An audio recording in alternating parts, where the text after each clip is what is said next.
Salut, ici Jean-Marie Lapointe. Bienvenue à l'émission Porte-Parole sur les ondes de Canal M. Par l'émission, on veut vous toucher, vous inspirer, vous partager la démarche personnelle et intime de notre invité, vous faire découvrir le sens de sa vie et du but de son existence à travers de son rôle de porte-parole. Viktor Frankl disait que l'important n'est pas ce que nous attendons de la vie, mais ce que nous apportons à la vie. Au lieu de se demander si la vie a un sens, il faut s'imaginer que c'est à nous de donner un sens à la vie à chaque jour et à chaque heure.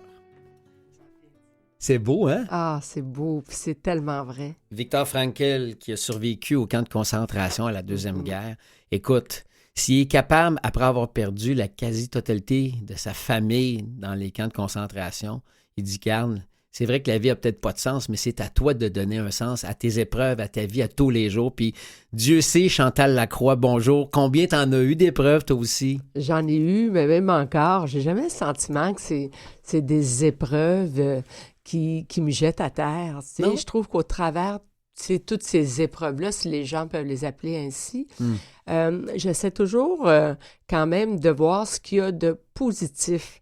Puis je sais que c'est pas toujours facile. Honnêtement, là, sincèrement, il y a des fois où tu te dis, my God, je vois pas qu'est-ce qu'il y a de positif dans ce qui m'arrive. Mais quand j'ai fait ma quête de bien-être, il y a quelqu'un qui m'a dit, c'est parce que, veux pas, quand tu vis une épreuve, tu es dans la vulnérabilité, tu es dans la souffrance, c'est difficile. Si tu essayais de voir ce qu'il y a de positif, pendant que tu fais ça, tu es en mode solution. Hein? Et si tu acceptes, après ça, de ne pas résister au changement que cette épreuve-là va provoquer. Parce que c'est clair que ça va amorcer un changement dans ta vie, c'est sûr.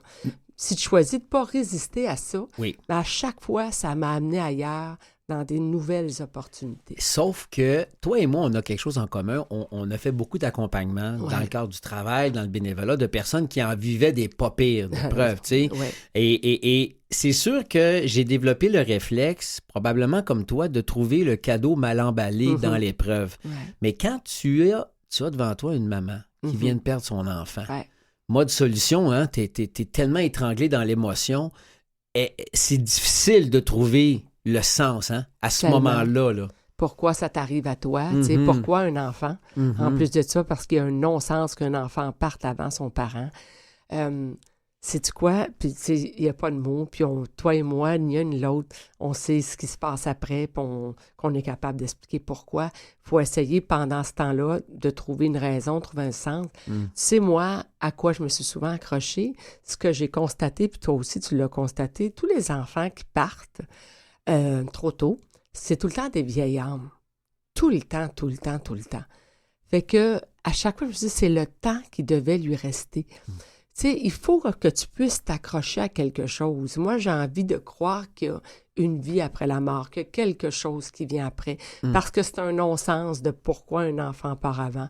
C'est un non-sens que des gens qui vivent parfois des drames à n'en plus finir. Bon, alors, moi, c'est à ça que je me suis accrochée. Et c'est souvent ça que j'ai dit aux parents. Tu sais, c'est le temps qui lui restait à vivre. Il est venu sur Terre pour vous enseigner quelque chose, vous partager quelque chose. Et là, après ça, faut tu vivre pour deux. Tu sais, faut tu vivre pour cette personne-là qui est plus là. Faut tu vivre pour toi-même aussi. Tu sais, on détient pas la vérité, on ne sait pas c'est quoi, mais il faut que tu puisses être capable de continuer, puis continuer à profiter de la vie pareil, parce que c'est un deuil, puis c'est difficile, puis je pense jamais que tu t'en remets, mais il faut que tu trouves une façon de continuer de trouver un sens à tout ça. À vibrer malgré l'absence de l'autre. Tout à fait. Et faut que je le dise en début d'entrevue, Chantal et moi, nous, ça fait 40 ans qu'on se connaît, hein? On s'est connus au cégep, André Grasset, puis évidemment, tu sais, quand tu regardes dans le temps, pensais-tu que tu aurais cette vie-là, toi, quand tu étais ado? Tu sais, tu as 16-17 ans, tu rentres au cégep, tu te vois 40 ans plus tard, penses-tu que c'est ça que ta vie va ressembler? Pas du tout, tu sais, puis vraiment pas. C'est drôle parce que quand ça a commencé à... Tu sais, c'est quand j'ai commencé à faire donner au suivant, vraiment à ce moment-là. Je me souviens, mes parents à ce moment-là m'ont dit « Enfin, tu fais quelque chose qui te ressemble. » Alors que pour moi, faire ça, c'était pas un métier. C'était pas une façon de gagner ma vie, c'était quelque chose que je faisais dans ma vie personnelle. Ouais. Tu sais, mon bénévolat, aller aider, essayer de faire attention, pas traiter les autres comme tu veux être traité, bon, les traiter comme tu souhaites être traité, puis ne pas les traiter comme tu peux pas être traité. Mais, tu sais, c'est arrivé vraiment plus tard dans ma vie, qu'à un moment donné, que j'ai constaté que, et si je pouvais faire ça et gagner ma vie avec ça, ce serait-tu pas merveilleux de pouvoir se lever le matin puis dire, moi, je m'en vais procurer du bonheur. Mais, tu sais, pendant beaucoup plus que une bonne partie de ma vie, j'ai jamais pu voir comment tout ça était possible. Jusqu'au jour où, en faisant un show qui s'appelle SOS Beauté, j'ai rencontré une coach de vie qui m'a initiée au tableau de visualisation, chose à laquelle je ne croyais pas. Vous savez, moi, dans la vie, tu veux quelque chose pour, travaille pour, puis la visualisation, pour moi, c'est du pelletage de nuages, jusqu'à temps que je commence à dire, OK, si j'essayais de visualiser qu'est-ce que je veux dans ma vie, tu sais, qu'est-ce que je souhaite, tu sais. Tu sais, on a des agendas, ça, on est réglé au quart de tour dans nos cours, nos ci, nos ça, tu sais, mais, et même, je te dirais que ma fille, je veux dire, je règle sa vie au quart de tour, tu sais, mais moi, tu sais, où est-ce que je me place là-dedans? Quand j'ai commencé à faire de la visualisation, c'est là qu'on dirait que les choses se sont placées, puis j'ai été capable de finalement vivre du travail auquel j'aspirais. C'est quoi la première chose que tu as mise sur ton tableau de visualisation? Ça a été faire du bénévolat. Parce que moi, j'en faisais déjà beaucoup. Ouais. Et ça me comblait ça me comblait tellement. J'avais le cœur gonflé quand à chaque fois je partais d'une journée où j'avais fait du bénévolat. Ça donnait un sens à ma vie. Je me sentais utile. C'était quoi que tu faisais concrètement comme bénévolat? C'était plein de fois. J'étais beaucoup dans les résidences de personnes âgées. J'ai toujours eu une attirance pour les personnes plus âgées, tout le temps. Et alors, c'était beaucoup là. J'allais faire du bénévolat là, je donnais du temps, etc. Alors, c'était beaucoup ça. Oui, bon, il y a eu plein de trucs, les télétons, aller dans les centres hospitaliers parce que j'étais toujours impliquée un peu à chaque fois. Mais le gros de mon temps, c'était ça. Beaucoup les paniers de Noël, faire du tri aussi pour, les jouets pour les enfants, etc. Okay. Fait que c'était un peu ça. Mais j'allais souvent à la rencontre des personnes âgées. Et je trouvais donc que on leur laissait pas assez de place. Juste s'asseoir, les écouter. Je trouvais tellement c'était enrichissant à chaque fois. Et puis je me disais, mon Dieu, si j'avais du temps pour en faire davantage, tu sais, il me semble que ce serait pas extraordinaire ma vie, mais je peux pas, faut que je gagne ma vie, tu sais. Et quand j'ai fait SOS Beauté, on avait une coach qui nous a fait faire une roue de visualisation, puis j'avais marqué faire du bénévolat. Si je pouvais faire du bénévolat davantage, je serais vraiment heureuse, mais je vois pas comment dans mon horaire de fou c'est possible, tu sais. Je vois pas où je serais capable d'en mettre davantage. Et puis, bang, est arrivé le concept de Donneau Suivant, qui est arrivé comme un cheveu sur la soupe avec des amis qui sont venus nous aider à planter des vivaces. Tu sais, parce que mon chum et moi, on en avait acheté beaucoup trop. Et puis, avant 11 heures le matin, c'est 8 chums qui débarquent pour venir nous aider à planter. On a planté sans arrêt jusqu'à 20 heures le soir. On les a invités à souper, c'était la moindre des affaires, tu sais, à faire. Et là, je me suis dit, mais, tu sais, comment on va faire pour vous rendre l'appareil? Puis, ils m'ont dit, arrête, combien de fois vous êtes là pour nous donner un coup de main? Puis là, c'est autour d'une bouteille de vin qu'on s'est mis à refaire le monde. On a dit des affaires autour d'une bouteille de vin, tu sais. Encore plus quand il y en a 2 ou 3. Et puis on s'est dit, il me semble que dans le temps de nos grands-parents, la société était tellement plus collective puis moins individualiste. Et c'est comme ça, en revenant le lendemain au bureau, que j'ai parlé de ça à ma gang, parce que j'étais déjà en production dans ce temps-là, je faisais déjà des shows de télé. Et c'est là qu'on m'a parlé du film « Payé au suivant », que je n'avais pas vu, puis que je suis allée louer. Et puis là, je me suis dit, OK, comment je fais pour créer une série télé mais que ça reste intéressant, parce que si je suis quelqu'un du début jusqu'à la fin de ma série, on va être en train de changer des pneus, et ça sera pas intéressant. Pardon. Et là, le concept est arrivé comme ça. Et puis là, depuis, tu sais, touche du bois, j'arrive à gagner ma vie. En faisant du bien. En aidant, puis en faisant une différence. En faisant du bien, puis, tu sais, je disais tantôt qu'on se connaissait depuis longtemps. Moi, j'ai eu le bonheur de connaître ta famille, tu sais. Je suis allé chez vous, ta maman. Puis tu sais, ça aussi, c'est important, nos racines, tu sais. Est-ce que tu es capable de remonter à ton enfance, à l'éducation, les valeurs de tes parents qui expliquent cette espèce d'élan de tendre la main? Oui. C'est arrivé comment? C'était qui? C'est-tu plus ta mère ou ton père? Ah, c'est les deux. Ah oui? À différents niveaux. Tu sais, ma mère, elle, était très, très, très croyante. Était catholique, très croyante. Moi, j'ai monté les marches de l'oratoire à genoux. Fait que, tu sais, parce qu'elle avait fait une neuvaine et puis ça s'était réalisé. J'ai jamais su c'était quoi qu'elle avait demandé, que c'était exaucé. Mais en tout cas, j'ai fallu que je monte les marches de l'oratoire à genoux. Ma mère, donc, pour elle, ça, c'était très important, tu sais, de l'entraide. Ma mère, ça faisait partie au sein de ses valeurs, tu sais. Mon père, chef syndicaliste, qui, lui, est un gars d'équipe. Donc, faut être là encore une fois pour aider les gens, etc. Mon père est arrivé au pays à 14 ans. C'est un Français que sa mère a connu la Deuxième Guerre mondiale, son père aussi, ça va de soi. Mais je veux dire, ils sont arrivés ici dans la pauvreté, il n'y avait que 70 $ en poche. Sa sœur, lui, ses parents, fait qu'il a connu ce que c'était que de survivre. Quand il s'est retrouvé donc dans le mouvement ouvrier parce que, bon, tu sais, il voulait améliorer les conditions des gens, etc. Oui. Fait que les deux, à leur façon, tu comprends, m'enseignaient l'importance d'être une fille d'équipe, de faire une différence, d'aider, la solidarité humaine, traite pas les autres, tu sais, différemment que toi, tu veux être traité. Fait que, tu sais, à leur façon, tous les deux m'ont inculqué ces valeurs-là, tu sais. Tu sais, jeune, je me souviens, c'était un running gag chez nous. C'était comme, j'allais d'un party, on faisait cuire des hamburgers, moi, je prenais l'hamburger brûlé parce que personne ne le voulait. Le chien, mon premier chien que j'ai adopté, j'ai pris le plus laid de la portée parce que je dis, il n'y a pas personne qui va le voir l'adopter. Tu sais, ça a été... Ça a tout le temps été, on dirait, dès mon jeune âge, tout ça, tu sais. Fait que non, ça vient beaucoup, beaucoup, beaucoup de mes parents. De tes parents? Oui, définitivement. Ta maman est décédée, ça fait quoi?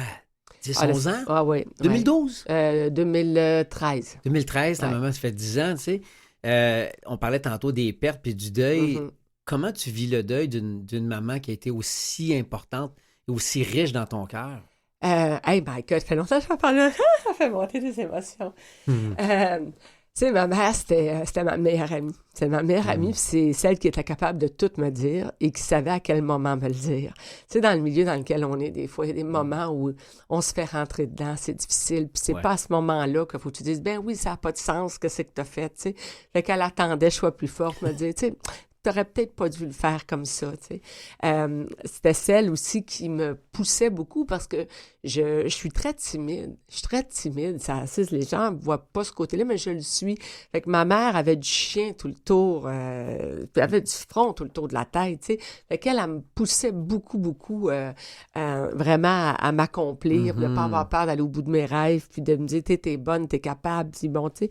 Je te dirais que c'est drôle, quand ma mère est décédée, tu sais, puis on savait que ça allait être ça, elle me, tu sais, puis là, je disais, comment je vais faire, tu sais, comment je vais faire, mamie, parce que c'était vraiment ma meilleure amie, c'était ma complice, elle me disait, t'es tellement correct, je t'ai tellement préparé pour tout ça, je t'ai préparé pour tout ça, puis tu vas tellement être correct, tu sais. Puis, tu sais, c'est sûr, ça laisse un gros deuil, tu sais. Mais elle avait raison, tu sais, je suis correcte. Aujourd'hui, je revois le pattern avec ma fille. Je suis tellement émotive, excuse. Mais je revois le pattern avec ma fille. Si je peux être le 10e de ce que ma mère a été, là, my God, que je vais être une bonne mère, tu sais. Puis j'ai l'impression que je répète les mêmes affaires avec ma fille, les enseignements que ma mère a pu me partager, la façon d'être. Peut-être pas aussi sévère que ma mère. Ma mère, tu sais, c'était quand même assez rigide. J'avais une discipline à la maison, mais en même temps, c'était tellement un gros cœur sur deux pattes, tu sais. J'essaie de répéter les choses avec ma fille, puis je nous vois des fois. J'ai l'impression de voir mini-moi, tu sais, avec ma mère, tu sais. Fait que quand elle disait, tu sais, tu vas tellement être correct, tu sais, elle avait raison, puis elle a eu le bonheur quand même de connaître Camille, tu sais. Camille est décédée, ma mère, tu sais, elle avait 1 an, Camille, mais ma mère le levait aller, puis elle me disait, tu sais, ça va être correct, mais elle me disait, sois plus ferme. C'est la seule chose que je te demande, d'être plus disciplinée que ça. Je t'ai montré à d'avoir plus de caractère face à ta fille. Mais non, c'est ça, ça t'accompagne. Puis il y a plein de ouais. moments comme ça, des fois que les émotions montent parce que, tu sais, quelqu'un te parle te parle de ta mère. Ben, surtout ceux qui l'ont connue. Moi, je l'ai vu, ta maman, tu sais, une fois dans ma vie, au moins une fois quand j'avais... Ben oui, puis j'étais allé chez vous, j'étais allé te reconduire, on avait été au cinéma. Ouais. Puis ta mère, je pense qu'il était minuit moins 5, elle me dit, t'as-tu faim, veux-tu un hamburger? Ouais. C'est sûr qu'elle n'a pas été brûlée, celle-là. Non, ça c'est sûr. Mais en même temps, c'est de voir cette chaleur-là de t'accueillir chez elle, parce que vous n'êtes pas 15 enfants chez vous, là. Ouais. C'est enfant unique. Puis, mais honnêtement, chez nous, on a toujours eu de la place pour accueillir, tu sais, beaucoup de monde. Moi, je suis une fille de gang. Je suis une fille de gang parce que mon père accueillait les grévistes à la maison. Ouais. Ma mère, il y avait de la bouffe, tu sais, pour tout le monde. Fait qu'on a toujours été les rassembleurs. Puis vois-tu, ça vient de mes parents, ça vient de ma mère. Ça, ce côté-là, là, le côté, tu sais, inviter le monde à la maison, faire le party, décorer, tu sais, que tout le monde s'amuse. Ça, c'est le côté définitivement de ma mère qui, elle, a fait le choix d'être une maman à la maison parce qu'elle n'avait pas la santé pour travailler à l'extérieur. Fait que chez nous, tu sais, il y avait de la place. Ta maman? À plusieurs choses. Très jeune, elle a commencé à être malade. On n'a jamais vraiment trouvé c'était quoi non plus qu'elle avait. Il y a sûrement un peu de fibromyalgie là-dedans, peut-être au bout de la ligne. Ça n'existait pas dans le temps. Ça n'existait pas dans le temps, mais avec le recul, aujourd'hui, ouais. je te dirais qu'il y a peut-être de ça aussi. Diabétique, puis après ça, il y a eu les cancers, évidemment, qui sont arrivés par la suite. Donc, ta maman, la femme chaleureuse, rassembleuse, organisatrice, puis ton père, c'était aussi quelqu'un de gang, de team. Donc, tu as hérité des deux qualités. Pour avoir une boîte de production aussi longtemps, pour gérer des groupes, des projets de gang, il faut que tu aies ce genre de qualité-là. Donc, tu as la chaleur, mais tu as aussi la droiture. J'ai la droiture. La discipline. Tout à fait. Puis, ton père, c'est ça. Oui, ça vient sûrement aussi de mon père. C'est 10 têtes valent mieux qu'une aussi. Donc, ça aussi, ça vient beaucoup de mon père, définitivement. Fait que, oui, il y a beaucoup de papas. Et il y a beaucoup de papas aussi dans « t'es une femme, va falloir travailler 2 fois plus fort ouais. ». Il y a beaucoup de papas aussi là-dedans. Se battre pour le droit des autres aussi également. Pour une société meilleure, ça aussi, c'est papa. Vraiment. Puis, tu sais, je regarde, ça reste encore, tu sais, tellement présent en moi encore aujourd'hui, tu sais. J'ai fait le choix volontairement de me retirer de la télé à un moment donné. Ça fait un petit bout, là. J'ai pas fait de télé. Ça a été volontaire. J'ai eu besoin de prendre soin de moi, prendre soin des miens, être là davantage pour ma fille. J'ai eu besoin de ça. Puis là, vois-tu, là, ça refait surface avec ma fille qui, je trouve tellement me ressemble, tu sais, du haut de ses 13 ans, qui est en train de me dire, mais my God, vous êtes en train de nous laisser toute une planète, tu sais. Ma fille, elle a 13 ans, elle va aller travailler à l'ONU. Est-ce que c'est ça qu'elle va faire? J'en ai aucune espèce d'idée. Mais elle veut défendre le droit des femmes, l'environnement. Tu sais, je la vois du haut de ses 13 ans, déjà là, aller au front, tu sais. Puis, pour une société meilleure, puis là, je vois-tu ce désir-là, moi, là, revient, tu sais, de dire, OK, mais attends une minute, on s'en va-tu dans la bonne direction en ce moment, là, comme société? C'était peurant, vers où on va? On regarde ça, puis on fait comme, écoute, par où commencer, je ne sais pas, il n'y a personne qui fait rien, mais justement, je suis une personne, tu sais. Fait que c'est ça qui m'avait alimenté au départ avec Denis au suivant. Ouais. Puis à un moment donné, j'ai eu besoin de prendre du recul pour... On dirait que je m'étais perdue de vue dans tout ça à un moment donné. Et là, c'est devenu tellement gros. C'est devenu beaucoup plus gros que tu l'avais visualisé. Exactement. Puis on dirait, à force d'être là pour tout le monde, c'est comme si je m'occupais pas de ma petite société intérieure pendant ce temps-là, si on peut dire les choses comme ça. Je me suis perdue de vue là-dedans. En même temps, ça me permettait de mettre un plaster sur le bobo pendant que tu regardes les autres. Tu n'as pas trop à te questionner, toi, de ton bar. Puis quand le monde me disait autour de moi, c'est j'espère que tu prends soin de toi. J'ai dit, moi, quand ma marmaille est heureuse, moi, je suis heureuse. Puis on est une maudite gang à dire cette phrase-là. C'est vrai. On est une maudite gang à dire ça. C'est bizarre peut-être comme question, mais vous êtes 3, ton père, toi et ta maman. Ta maman décède. Pour un homme qui était avec une femme, moi, j'ai eu beaucoup de peine de voir mon père avoir de la peine d'être en deuil, tu comprends? Comment a été la transition d'une vie à 3 à 2? Parce que même si tu n'es plus sous le toit avec ton père, tu restes sa fille. Lui, c'est ton père. Puis on dirait que notre attention puis notre amour servir juste sur une personne dans ce temps-là. Ça a été quoi la dynamique à 2 après? Écoute, évidemment, d'être j'étais beaucoup très présente, puis mon père était très présent chez moi aussi, à ce moment-là aussi également. Ça nous a beaucoup rapprochés. Tu sais, mon père, tu sais, ma mère, là, c'était celle qui me disait, tu sais, fais attention à toi, tu sais, c'est une chose de réussir dans la vie, Chantal, mais c'est réussir sa vie, c'est bien plus important, tu sais. Ouais. Mon père, c'est l'homme de carrière. T'sais. Alors lui, c'est l'homme, OK, bon, tu fais ça, là, c'est bon, qu'est-ce qu'il y a après? T'sais. Fait que mon père, c'était toujours ça aussi, tu sais. C'est quoi la prochaine étape? C'est quoi de bon? Et je te dirais que quand ma mère est partie, puis là, je me suis rapprochée beaucoup de mon père, je pense qu'il a vu un autre aspect de moi. Tu sais, autant lui, il a cherché tout d'un coup à me protéger, puis il a compris que la carrière n'était pas tout. Puis autant moi, de mon bar, je te dirais que j'ai vu pour la première fois la vulnérabilité de mon père. Parce que mon père, c'était le plus fort. Puis mon père, c'est pour avoir fait le métier qu'il a fait, il a fallu qu'il soit solide en tabarouette, tu sais. Fait que jamais j'ai vu mon père faible, jamais j'ai vu mon père pleurer, jamais. Puis mon père, c'était Monsieur Solution tout le temps. C'était toujours celui qui avait les mots adéquats au bon moment. Là, cette période-là, j'ai touché à sa vulnérabilité. Puis je me souviens, il pleurait, puis il disait, tu sais, j'ai tellement aimé ta mère, tu sais, je m'en remettrai jamais, c'est la femme de ma vie. Puis je me souviens d'avoir dit à mon père, ben, vois-tu, t'es triste, puis je comprends que c'est difficile, mais trouve-toi chanceux parce que t'as connu l'amour. Il y en a de toute leur vie qui n'ont pas ce privilège-là de connaître l'amour, le vrai, tu sais. Alors, tu sais, t'as eu le privilège de le connaître, cet amour-là, tu sais.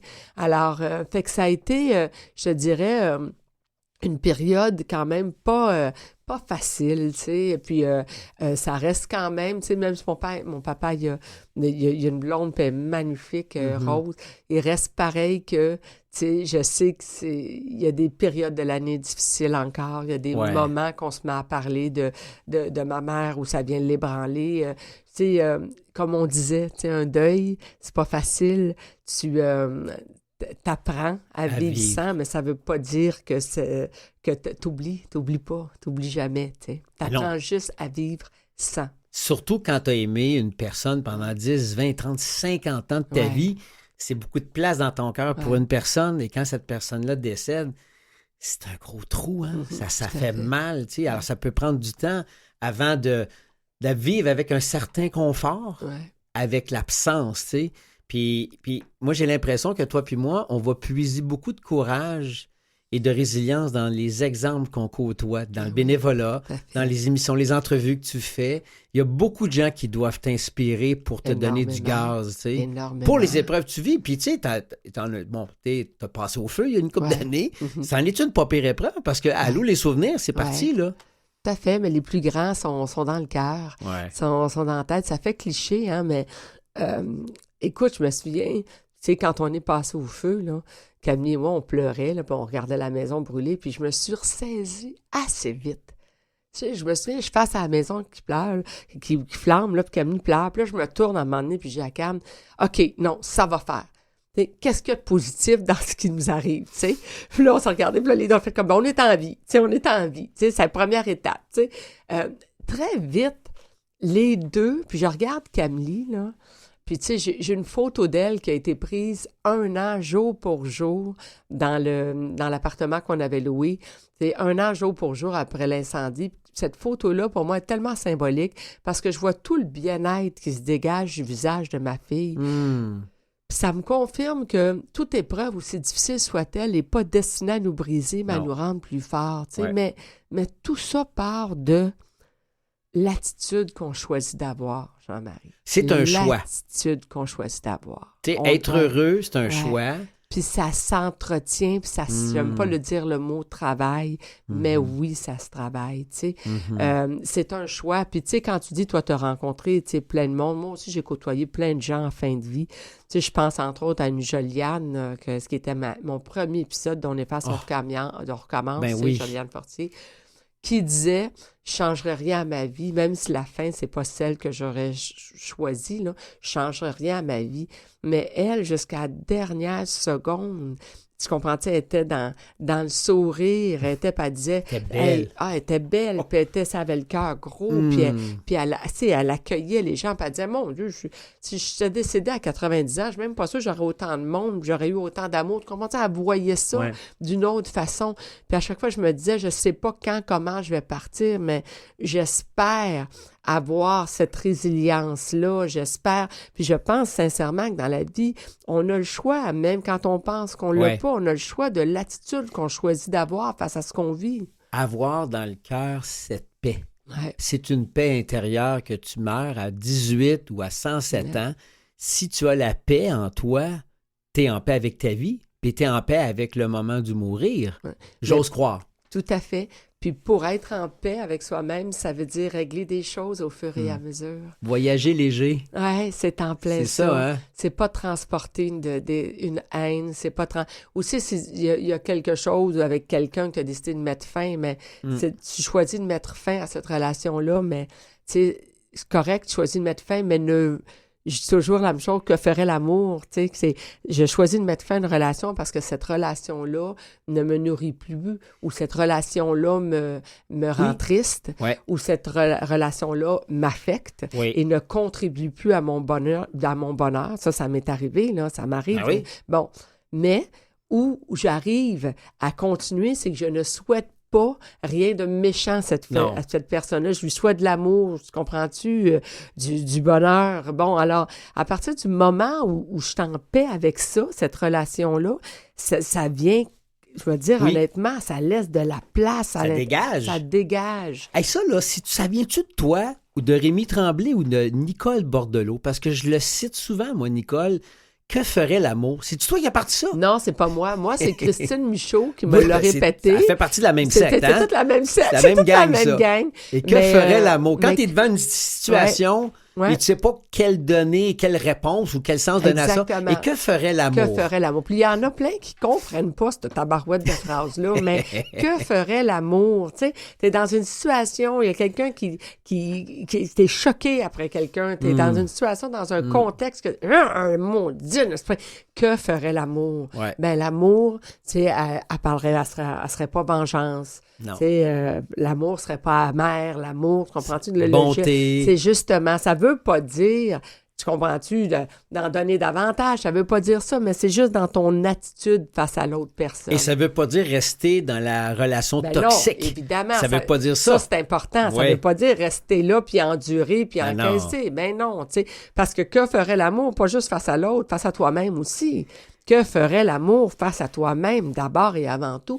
Ça, je l'ai appris. J'ai appris ça sur le tard. Ouais. C'est quand ma mère est partie, qu'elle me disait, tu sais, bon, tout le monde le connaît, l'adage, j'arrête pas de dire « je me choisis », tu sais, parce que ça a été les mots que ma mère me dit, tu sais, si tu choisis pas, je sais pas qui va le faire à ta place. Fait qu'apprends à choisir, ma fille. Puis ça a été les paroles qu'elle m'a dites avant de partir. Oh, wow. Ça et la santé te fait flotter au-dessus de la réalité. Ça a été les deux phrases. C'est donc bien beau. Oui. La santé te fait flotter au-dessus de la réalité. Quand tu as la santé, tu as l'impression que tout est une priorité autour de toi, mais le jour que tu la perds, et tabarouette que tu en laisses tomber des affaires, puis les priorités viennent de se réaligner, tu sais. Fait que ça a été les deux phrases. Tu sais. Puis le « je me choisis », tu sais, je l'ai enseigné partout. Tu sais, je fais des conférences, je le répète, tu sais. Puis, tout le temps, finalement, on enseigne ce qu'on a besoin d'apprendre. Parce que ça faisait longtemps que j'avais arrêté de me choisir. C'est drôle parce que ma cocotte, à un moment donné, tu sais, il est arrivé un contexte, c'est... Puis là, elle qui me dit, à ce moment-là, elle a 9 ans, tu vois, tu sais, 9 ans, elle me dit, tu sais, il n'y a rien d'égoïste à choisir, hein. Tu sais, on est la personne la plus importante au monde. Puis moi, tu dis, mais c'est qui t'a enseigné ça? Puis là, c'est comme toi, maman, tu sais. Mais, tu comprends, tu sais, c'est le naturel revient vite au galop. On s'oublie facilement, tu sais. Puis, sincèrement, à un moment donné, en cours de route, j'ai réalisé que me choisir, il n'y avait rien d'égoïste. Au contraire, tu sais, quand je me mettais à l'agenda, quand j'avais des moments pour moi, quand j'avais commencé à apprendre à dire non, bien, il y avait moins de frustration face à plein de choses autour de moi, tu sais. Puis plus on avance, plus on trouve que non est une phrase complète. Ouais. On n'a pas besoin de trouver des excuses, non, parce que, ou non, il faut que je me justifie. Non, je veux pas aller là, c'est non. Ouais. Les personnes te demandent, veux-tu aller quelque part avec moi en fin de semaine? Puis toi, tu sens que tu as besoin de prendre du recul. Ouais. Tu dis non. Merci. Bon week-end. Oui. Hein? Mais je te dirais, tu as raison. Tu as tout à fait raison, mais ça prend un temps être capable de faire ça.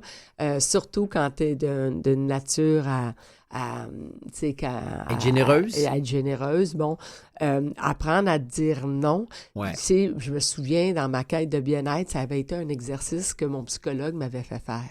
Pendant une semaine de temps, tu vas apprendre à dire non. Quand ça ne te tente pas, sans expliquer pourquoi. Les noms, je te dirais sincèrement, il y a eu pendant un bout, je n'ai pas trouvé que ça... J'étais un être humain tout à fait extraordinaire cette période-là. Je n'ai pas trouvé que tu t'aimais pas à dire non. Je ne m'aimais pas à dire non. Okay. Je trouvais que je n'étais pas un être humain extraordinaire. Ouais. Je trouvais pas que j'étais en train de devenir une meilleure version de moi-même. Ouais. Parce que le non fait pas plaisir à ton entourage que t'aimes, tu sais. Non. Mais ça laisse encore une fois place à autre chose. Puis sais-tu quoi? Tu réalises que le monde autour de toi survit. Oui, puis tu sais, ce à quoi tu dis non, c'est parce que tu dis oui à autre chose. Tout à fait. Quand tu dis oui à de quoi, c'est que tu dis non à autre chose. Mais tu connais l'expression « trop bon, trop con ». Hein? Tout à fait. Des fois, être trop gentil, trop fin, puis tu sais, des fois, on n'aime pas faire de la peine à quelqu'un, donc on va dire oui. Mais en même temps, entre nous, là, il y a une petite voix qui dit « Pourquoi tu te dis oui? » Exactement. Donc, c'est aussi de se donner de l'amour. Alors, on va prendre une petite pause. Oui. On va se donner de l'amour en écoutant une petite transition musicale. Puis vous avez sûrement reconnu la voix de notre belle Chantal Lacroix. Elle va être avec nous pour la prochaine demi-heure. Petite pause, puis après ça, on s'amuse à piger dans le chapeau magique avec des questions. Ah, OK. Ouais. OK.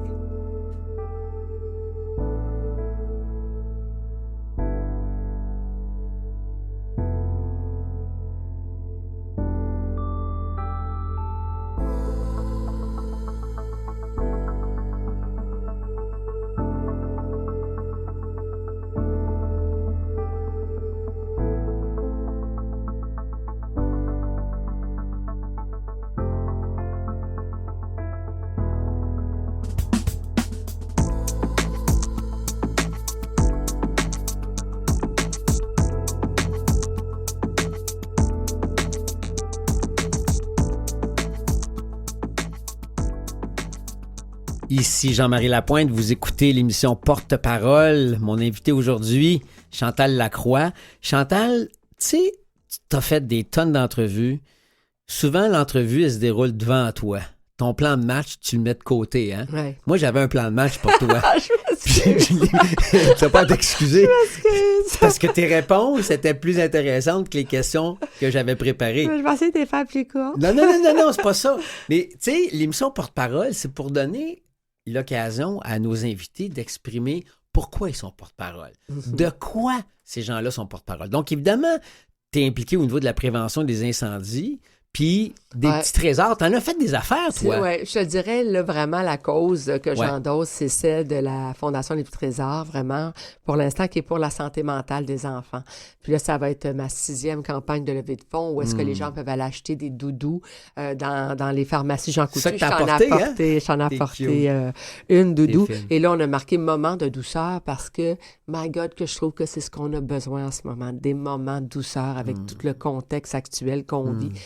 Puis j'ai choisi cette cause-là parce que c'est le parent pauvre du système de la santé. Tu sais, il y a juste 5% attribués à la santé mentale, mais là-dedans, c'est 5% que les adultes. Fait qu'il en reste des miettes pour les enfants. C'est pas toujours écrit dans le front d'un enfant qui est dépressif ou qui souffre d'anxiété ou qui est TDA, TDAH ou et puis même, tu sais, nous autres, la Fondation, c'est même le spectre de l'autisme aussi également. Puis j'ai beaucoup d'amis qui ont des enfants autistes.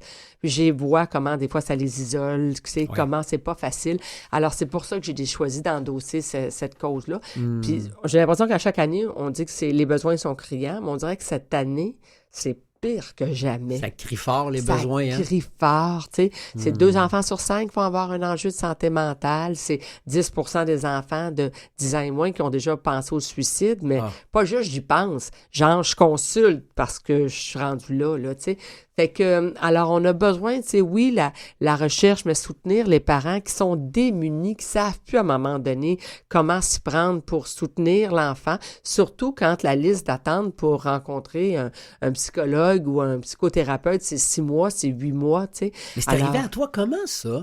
C'est arrivé à moi parce que, je te dirais, premièrement, j'ai Sylvie Lauzon qui a un enfant autiste. Ça. Ça, c'est une bonne amie à moi, puis elle était directrice générale de la Fondation des Petits Trésors. Fait qu'elle, c'est la première. Puis après ça, dans On efface, on recommande, j'ai rencontré plusieurs mamans qui avaient des enfants autistes. Je voyais leur réalité. Je trouvais que c'était des saintes. Je trouvais que c'était tellement pas évident. Elles étaient laissées à elles-mêmes. Et de ces participantes-là sont devenues des amies à moi. Nathalie Cloutier est devenue une amie. Et là, vraiment, pour moi, c'était l'évidence même que cette cause-là, on dirait qu'il y avait personne qui la portait. C'est pas sexy. C'est plate que je vais te répondre, mais c'est pas apparent. Fait que, tu sais, un enfant qui a un cancer, qui a pas de cheveux, tu fais comme, oh!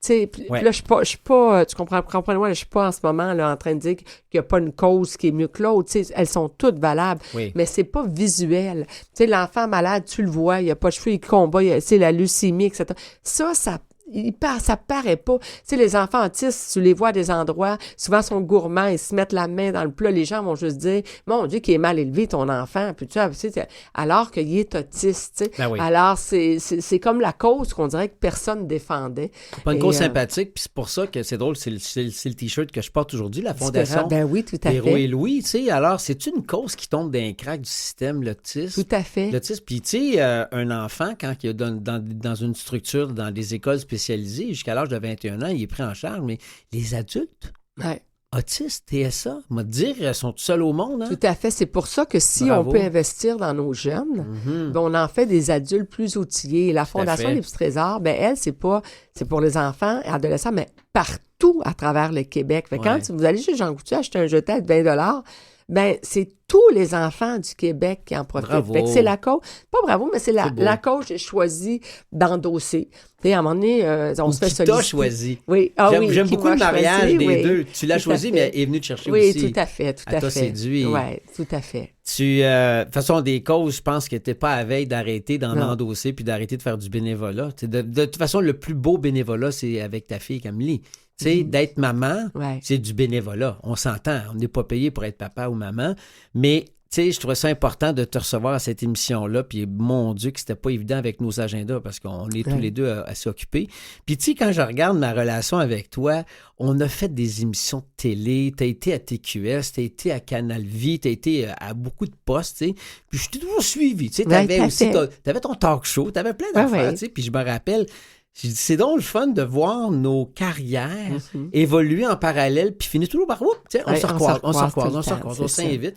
Puis, évidemment, j'ai plein de questions pour toi, mais je préfère que le chapeau décide avec l'aide de tes doigts pour les prochaines questions. OK, vas-y, je te donne la question. Tu la lis? Non, c'est toi qui la lis. Comme une grande fille. J'ai écrit assez gros, j'ai pas mes lunettes. OK, parfait. Une journée parfaite pour toi, ce serait quoi? Une journée parfaite pour moi, c'est d'être entouré de ça fait cliché, là, mais d'être entouré de ma gang que j'aime, donc ma famille, mes amis, et faire la fête. Faire la fête. Manger, boire du bon vin, faire la fête, faire le party, danser, s'éclater.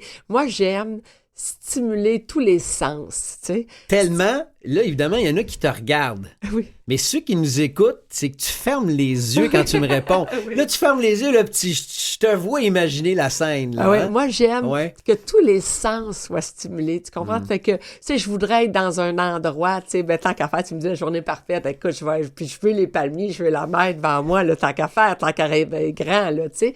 Puis j'ai avec moi, tu sais, tous les gens que j'aime. La journée parfaite, là, c'est si je pouvais amener, tu sais, mais tout le monde, tu sais, parce que tu m'as donné la possibilité de remplir un avion, tu comprends? Puis je suis quelque part, puis je suis dans un endroit, mais tu sais, j'ai besoin de stimuler les sens. Fait que je veux être dans un endroit, c'est beau, je veux être entourée de gens que j'aime, avec qui je peux parler, échanger, écouter, je veux pouvoir danser, bouger, je veux pouvoir manger, boire du bon vin, tu sais. Donc, tu sais, je veux que ça sente bon, tu sais. Alors, ça peut y avoir des roses, c'est de la lavande, tu sais. Bon, tu sais, ça, là, plus j'ai de sens éveillé, plus pour moi, ça se rapproche vraiment de la journée parfaite. T'sais. Et si je pouvais ramener les gens que j'ai perdus, ça serait le summum. Si c'était possible, juste une journée, vraiment, là, avoir ma mère, avoir mes grands-parents, ça serait...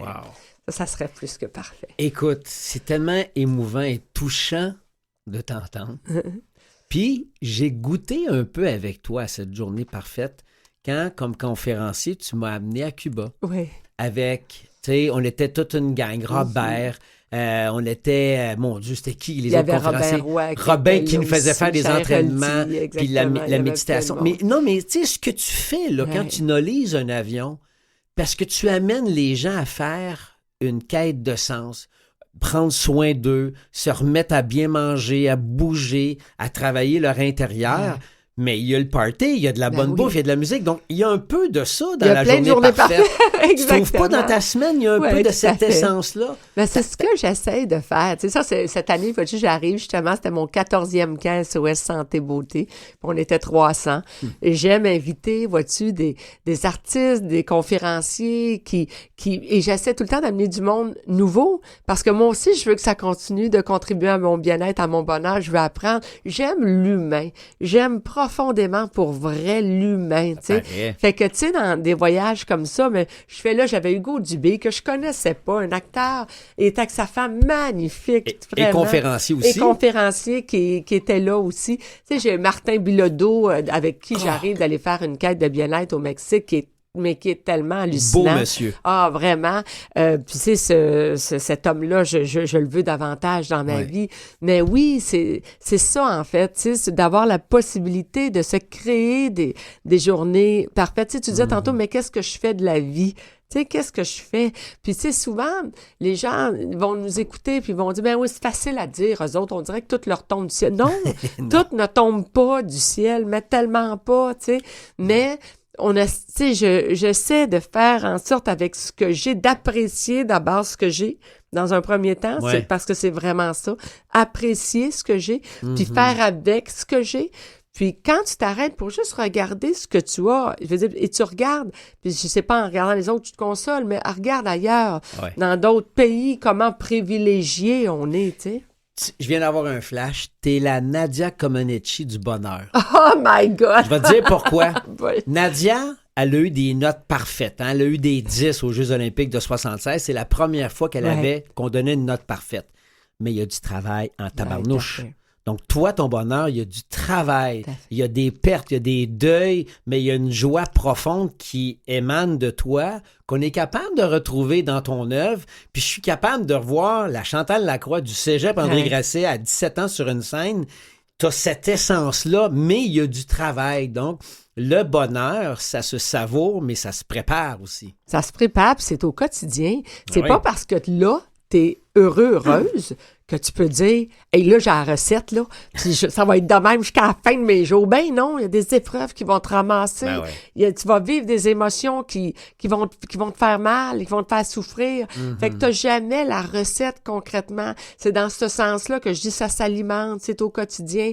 Tu sais, c'est tout le temps d'aller chercher alimenter cette joie-là à l'intérieur en faisant différentes choses. Tu sais, des fois, tu sais, je me souviens dans ma quête, il m'avait dit, essaie de te connecter à des affaires que tu avais déjà jadis procuré du bonheur que tu as arrêté de faire.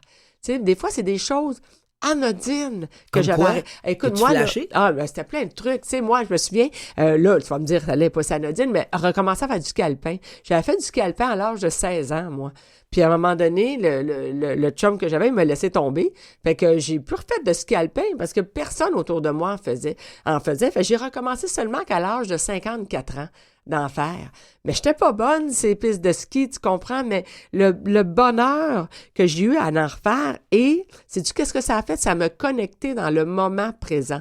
Parce que tabarouette, je peux pas penser à rien d'autre, j'ai assez peur de tomber, je lance sache-neige, je fais ça. Fait je suis connectée dans mon moment présent. Marcher dans la forêt, hey, ça fait des années que je faisais plus ça. Je faisais plus ça, me promener dans la forêt. Non, pas le temps. Je vivais, tu sais, à Ville-la-Salle, en plein, il n'y a pas de forêt autour. Tu sais, de partir et de dire, je fais juste marcher dans la forêt. Ma mère aimait toujours que j'y rapporte des cailloux quand je voyageais. Mais là, je fais ça. Chaque fois que je marche quelque part, j'essaie de me ramasser quelque chose que je mets dans un gros pot, tu sais. Donc, de me reconnecter à ça, des moments comme ça qui semblent tellement anodins, tu sais, mais qui fait que tu te concentres. Faire des toiles.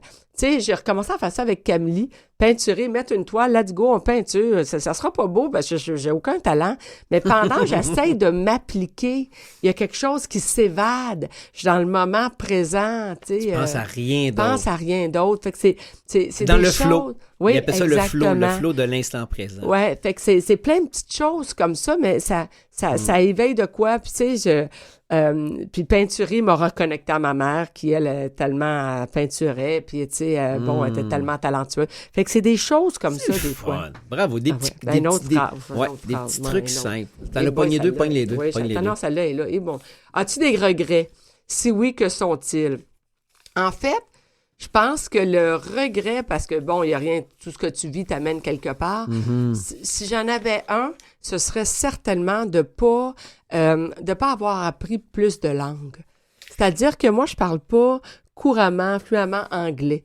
J'aurais aimé maîtriser davantage l'anglais. J'aurais aimé maîtriser davantage l'espagnol. Ouais. J'aurais aimé le langage des signes. Tu sais, parce que, puis tu vas me dire, il n'est pas trop tard, puis je te dirais que c'est probablement ça que je vais parfaire, tu sais, parce que je trouve que c'est la communication. Quand je te dis j'aime l'humain, là, mais c'est ça. Souvent, j'ai la barrière de la langue. Tu sais, oui, je baragouine, tu sais, on va faire le gesticuler, tu vas faire, il y a des mots que je comprends, mais de pouvoir communiquer.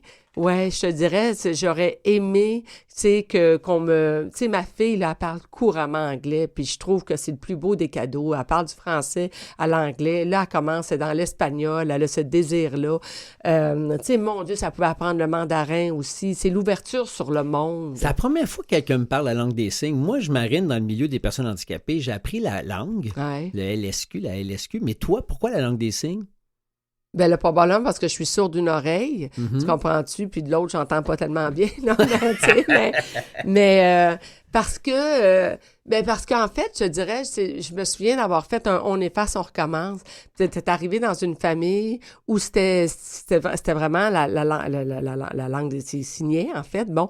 Et puis là, il a fallu que j'apprenne, tu sais, je voulais dire des phrases, et puis, tu sais, c'était laborieux, et je m'en voulais de pas avoir appris ça, tu sais. Tu sais, en fait, je te dirais, le plus de possibilités pour pouvoir communiquer. Pas juste communiquer, écouter ce qu'on me dit. Tu sais, quand je suis allée à Cuba, on est allé faire des donos suivants. J'ai ajouté ça à ma semaine. On va aller donos suivants, gang. On pouvait aller dans une école, on peut aller dans les centres de maternité. Tu seras pas étonné, je suis allée dans les résidences de personnes âgées. Et là, j'étais là, puis là, j'ai jasé avec eux autres, puis là, je baragouinais l'espagnol. Fait que là, ils se sont mis, si j'avais pratiqué mes phrases. Fait que là, ils pensaient que je parlais couramment. Fait que là, ils défilent ça, puis là, tu comprends plus rien, puis t'as beau dire, más espacio, más lentamente, por favor. Mais tu comprends, tu sais, cet échange-là, là, ça, je te dirais, c'est peut-être le plus grand des regrets pour moi. Mais au moins, il n'est pas trop tard. Il n'est pas trop tard. Il n'est pas trop tard. Ça, c'est le 2 pour 1 que tu as pogné. J'ai pogné le 2 pour 1. Ah oui. T'es accroché à l'autre. Peux-tu nous raconter un moment où tu as eu l'air vraiment fou? Hey, attends une minute, Seigneur. T'as droit à juste un, hein? My God. T'es-tu capable d'en trouver un? Oui, je peux en trouver. Mais c'est le premier, c'est celle-là qui me vient. Je te dirais, oh my God. Ça vient juste un, lequel je prends. Je te dirais, je vais te prendre peut-être celui-là parce que j'ai pensé que ma carrière était finie. Je vais y aller avec celui-là. Ouch. J'anime TQS change de nom, c'est le mouton noir, oui. C'est leur slogan. On me demande, je viens de terminer une saison de Parti pour l'été, fait qu'on me demande d'animer devant tout le parterre de l'industrie. Il y a 1500 personnes, les producteurs sont là, tout le monde est là. Et je dois co-animer avec le mouton noir. Il y a un mouton noir sur scène. Et le mouton noir fait rien de ce qu'il doit faire. Et j'ai pas assez les reins solides comme animatrice. Je me mets à bafouiller, je perds les mots, j'ai un blanc de mémoire. Je suis devant le parterre de l'industrie. Je sors de scène et pour moi, ma carrière est finie. Moi, je me suis planté à la gueule devant toute l'industrie, il n'y a pas personne qui va m'engager. Je me remets en question comme animatrice. Non, c'est en une fraction de seconde, là, je me remets en question comme animatrice. Je trouve pas que je suis faite pour ce métier-là, etc. En tout cas, bref, heureusement, en coulisses, il y a un Dan Migra qui est là, qui me voit brailler, qui vient me voir, puis qui me dit « Qu'est-ce qu'il y a, petite? Je viens de me planter. » Puis, tu sais, puis là, ma carrière est finie. Puis il dit hey, « On s'est tous plantés dans notre vie, là. Tu vas retourner sur scène, tu vas finir qu'est-ce que tu as commencé. » Je suis retournée sur scène, j'ai fini ce que j'avais à faire. Ça n'a pas fini avec un standing ovation. Ça a fini de peine et de misère. J'avais hâte de revenir à la maison. Puis j'étais arrivée à la maison en pleurant ma vie. Puis c'est mon père qui a fait ce qu'il fallait faire, qui a sorti, il m'a regardé. Puis là, j'ai dit, papa, ma carrière est finie. C'est cool de même. T'sais. Puis il me dit, ah oui. Puis là, je raconte qu'est-ce qui s'est passé. Puis là, mon père prend un billet de 100 $. Puis là, il dit, tu veux 100 $ pour remonter le moral, tu sais. Fait que je dis, il faut bien le prendre. Puis là, avant de me le donner, il le prend, puis il le griffonne, puis il le met en petit tas, il me jette à terre, il pile dessus. Puis il me redonne la boule, puis il dit, tu veux-tu encore le billet de 100 $? Fait que je dis, ben oui. Fait il dit, ben pourquoi? Tu sais, ben, je dis, parce qu'il vaut encore 100 $, ben c'est la même chose pour toi, ma fille. Tu vois encore ce que tu valais, tu sais. C'est beau. Puis ça a été... mais c'est ce moment-là, là, pour moi, c'est la fois où j'ai eu l'air la plus folle. Ouais. Parce que j'ai perdu mes moyens. J'étais pas capable de trouver les mots. J'étais pas... Ouais, mais animer avec un mouton, c'était pas évident. Hein? Non, je le sais, mais même à ça, tu sais, il y a des gens qui ont de la répartie, qui sortaient de bar, qui auraient fait des jokes. J'aurais voulu être un Martin Matt, j'aurais voulu être un humoriste à ce moment-là pour être capable de trouver les mots puis me servir de ce moment-là, tu sais. Mais j'avais pas la répartie. Puis, tu sais, puis je te dirais, pendant un bout de temps, je me suis questionnée à me dire si j'avais ma place comme animatrice pour cette raison-là, tu sais. Tu sais, la confiance, ça peut prendre tellement de temps à se bâtir, mais en un claquement de doigts, puis que ça peut être démoli. Malgré les médailles, malgré les Gémeaux, malgré les succès, tu reviens quand même à cette histoire-là, puis tu croyais pour vrai que c'était fini, hein? T'imagines? C'est fou, hein? Je te dirais, j'ai 58, puis j'ai pas... J'ai quand même une confiance, tu comprends, c'est facilement ébranlable encore. Puis en même temps, sais-tu quoi? Je pense que c'est correct que ce soit ça. On reste humain. On est humain, puis tu comprends-tu? Puis cette vulnérabilité-là qui m'habite, je pense que c'est peut-être des fois ce qui fait que j'ai tellement d'empathie, je comprends qu'il n'y a pas de jugement. Et tu te prends pas pour acquise, ni ta carrière, ni toi. Puis non, vraiment, jamais, ça m'arrivera, ça, jamais. À 58, je peux te dire ça. J'ai le même âge que toi, puis j'ai à la maison une tasse de l'époque du Mouton Noir, puis je regarde ça. Toute une époque dans les années 90, hein, TQS. Tout à fait. Écoute, c'est des beaux souvenirs aussi. Tout à fait. T'étais là, toi, avec. Je me souviens très bien. Oui. Je m'en souviens très bien. Allez. Encore? Ben oui. OK, mon Dieu, je pensais que j'avais fini. Ayons une pensée pour le Mouton Noir qui est peut-être un méchoui maintenant. Mon Dieu, quelle est la plus belle phrase que tu as entendue de toute ta vie? Oh my God. Seigneur. La plus belle. Ça prend le temps. Il faut que tu prennes le temps d'y penser. Oui, mais c'est gros, ça, la plus belle phrase que j'ai dans toute ma vie. Et écoute, puis tu sais qu'il y a une centaine de questions, tu es tombé là-dessus, puis elle n'est pas sortie souvent. Et ça prend bien Chantal Lacroix qui en a vu et entendu des belles. Ouais. Prends ton temps, parce que je sais que tu dois penser à tes proches, là. C'est exactement là. Tu dois penser à... Tu sais, c'est dur, oh my God.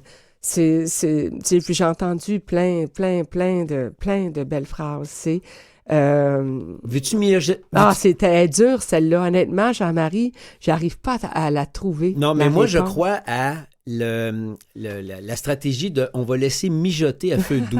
Oui. On la met de côté, t'en piges une autre suite. Il nous reste un peu quelques temps. Hein. Mathieu, il reste 4-5 minutes? 4 minutes, oui, parfait. Oui.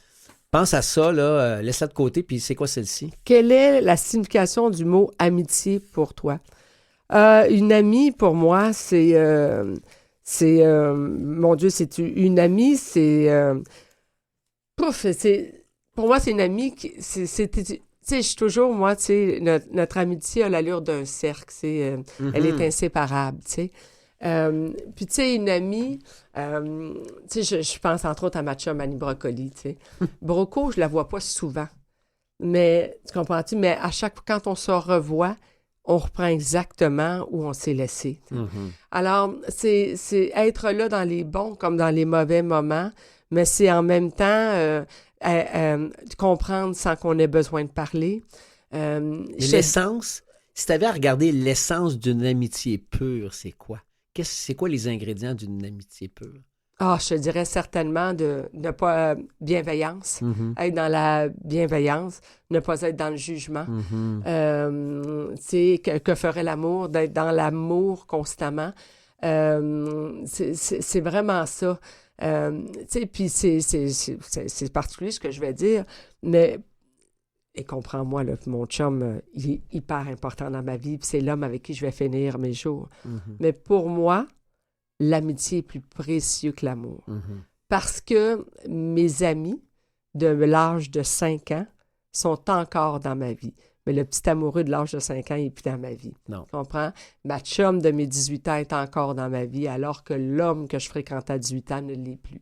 Fait que pour moi, l'amitié, c'est très précieux, tu comprends-tu? Alors, oui. Ça a une valeur. L'amour aussi, comprends-moi, tu comprends? Mais il reste que pour moi, l'amitié, c'est... Quelle richesse! Oui. Quelle richesse que d'avoir des amis.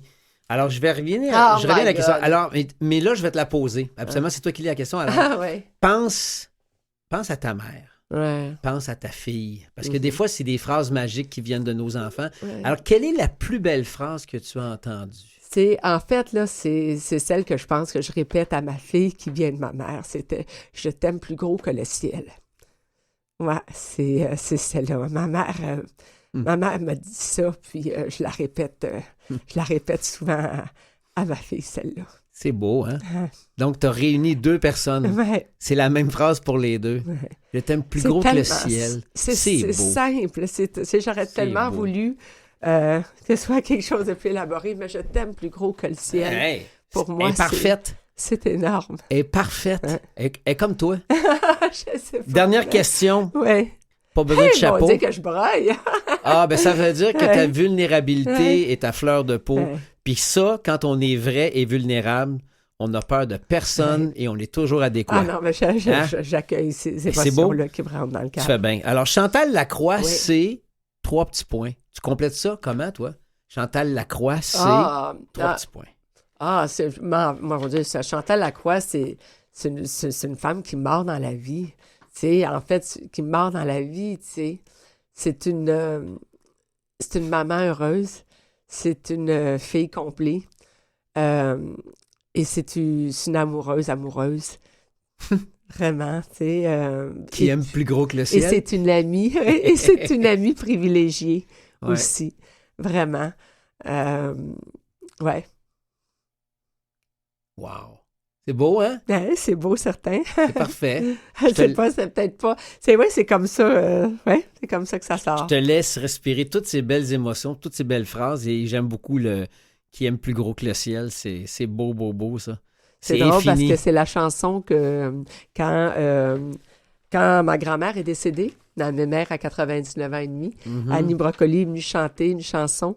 Et puis, j'avais dit, ça pourrait être peut-être « Je t'aime gros comme le ciel ». Et puis, c'est ça qu'elle a chanté aussi, même à ma mère, je réalise que c'est ça qu'elle a chanté également. Je t'aime plus gros que le ciel. Je t'aime gros comme le ciel. Oui, c'est ça qu'elle a chanté aussi également. Wow. Ça me revient maintenant. C'est beau. Elle est importante, cette phrase-là, finalement. Clairement. Chantal Lacroix, merci. Merci, mon ami. Ça passe vite, une belle heure de même. Ça passe vite. Merci.